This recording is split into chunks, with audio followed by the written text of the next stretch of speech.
Hello guys, welcome to Gyanamatics. Now this video is about the previous year questions of NTPC exam. As we all know, there are three sections in NTPC. One is general awareness, second is reasoning, and the last one is aptitude. So this video will be about the general awareness section. So let's start our video. Now what is the noise level of normal conversation? Now the noise level for a normal conversation is about 60 decibels. Here dB stands for decibels and it is the unit of sound. So talking about sound, sound is a longitudinal mechanical wave. So देखते हैं कि wave क्या होती है. Now a wave is a disturbance that propagates energy from one place to another. ठीक है. These are classified as mechanical wave and non-mechanical wave. Now the mechanical waves are the waves that require certain material medium for their propagation. For example, sound waves are mechanical waves. And these are further classified into longitudinal and transverse.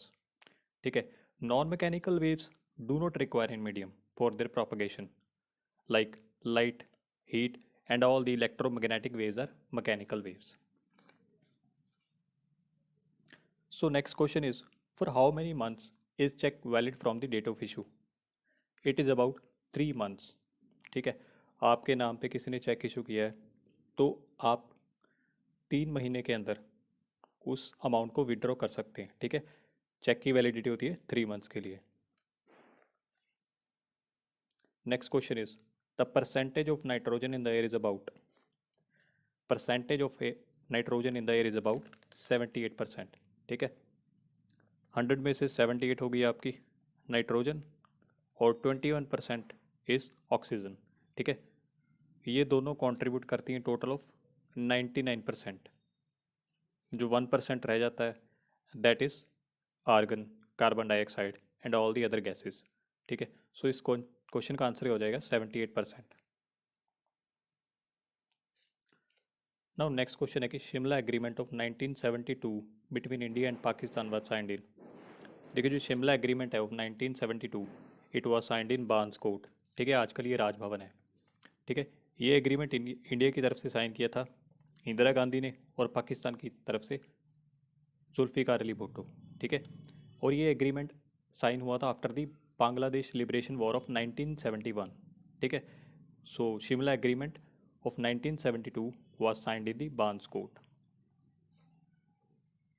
Next question is, the instrument used to regulate temperature to a particular degree is called. देखिए जो temperature regulation के लिए device use होता है उसे हम बोलते हैं थर्मोस्टैट. ठीक है.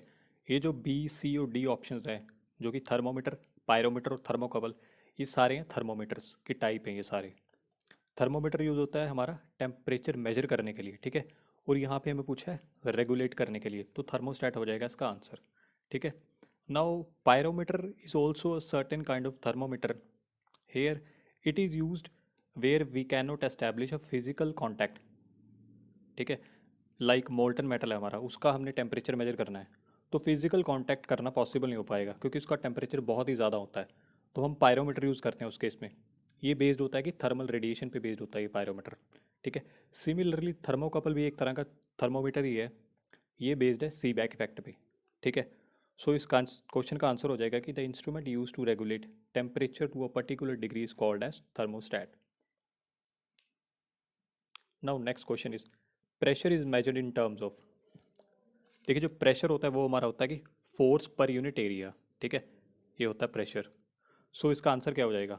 Option C, that is force and area. So pressure is measured in terms of force and area, that is option C. So let's move to next question.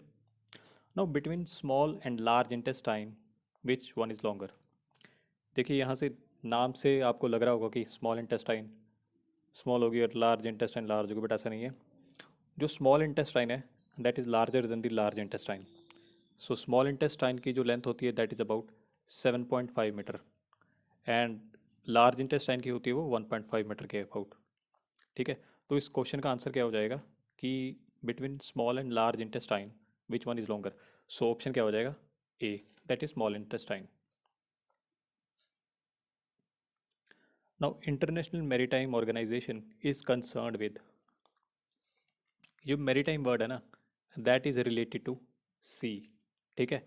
सो अगर ये वर्ड रिलेटेड है सी से तो इस क्वेश्चन का answer क्या हो जाएगा? That is sea pollution. ठीक है, दैट इज ऑप्शन बी। ये जो इंटरनेशनल मैरीटाइम ऑर्गेनाइजेशन है ना, it is a specialised agency of United Nations. ठीक है, इसका हेडक्वार्टर्स है लंदन में। ठीक है, सो नेक्स्ट क्वेश्चन की ओर चलते हैं। AstroSat is India's first. AstroSat is a space observatory. ठीक है, ये जो रिकॉनिसेंस सैटेलाइट है, ठीक है, जो रिकॉनिसेंस का मतलब होता है, ये होता है सर्वे। ठीक है, और ये रिकॉनिसेंस सैटेलाइट्स ये सिर्फ मिलिट्री और इंटेलिजेंस पर्पसेस के लिए यूज़ होती हैं। ठीक है, स्पेशल पर्पसेस के लिए यूज़ होती हैं रिकॉनिसेंस सैटेलाइट। मतलब किसी पर्टिकुलर एरिया को हमने सर्वे करना है, ठीक है, उस पर्पसेस के लिए यूज़ होती हैं रिकॉनिसेंस सैटेलाइट। और ये जो कम्युनिकेशन सैटेलाइट हैं, ये यूज़ होती हैं टेली कम्युनिकेशन पर्पसेस के लिए। ठीक है, but Astrosat is India's first space observatory. ठीक है, इस क्वेश्चन का आंसर हो जाएगा that is option C. Now the Gandhi Irwin pact was signed in the year of. ये जो गांधी एरविन पैक्ट है दैट वाज साइंड इन 1931। ठीक है, और इस गांधी एरविन पैक्ट में कुछ शर्तें थी जो इंडिया और ब्रिटिश गवर्नमेंट ने मानी थी। ठीक है, आपस में सुलह करके। लाइक कि इंडिया मान गया था कि वो सिविल डिसोबीडियंस मूवमेंट को रोक देगा। ठीक है, जो शुरू करी थी उन्होंने सिविल डिसोबीडियंस मूवमेंट। और वो सेकंड राउंड टेबल कॉन्फ्रेंस थी उसको अटेंड करेगा, क्योंकि इंडिया ने first round table conference attend नहीं करी थी। ठीक है, और अंग्रेज़ मान गए थे कि वो जो डांडी मार्च में, ठीक है, जो लोग पकड़े गए थे मतलब प्रिजनर्स थे उसके, उनको छोड़ देंगे वो। ठीक है, सो ये था Gandhi Irwin pact. It was signed in the year of 1931। ठीक है, सो ये था आज की वीडियो का लास्ट क्वेश्चन। ठीक है, तो अगर आपको वीडियो अच्छी लगी है तो लाइक कीजिए, शेयर कीजिए और चैनल को सब्सक्राइब कीजिए। सो मिलते हैं फिर अपनी नेक्स्ट वीडियो में।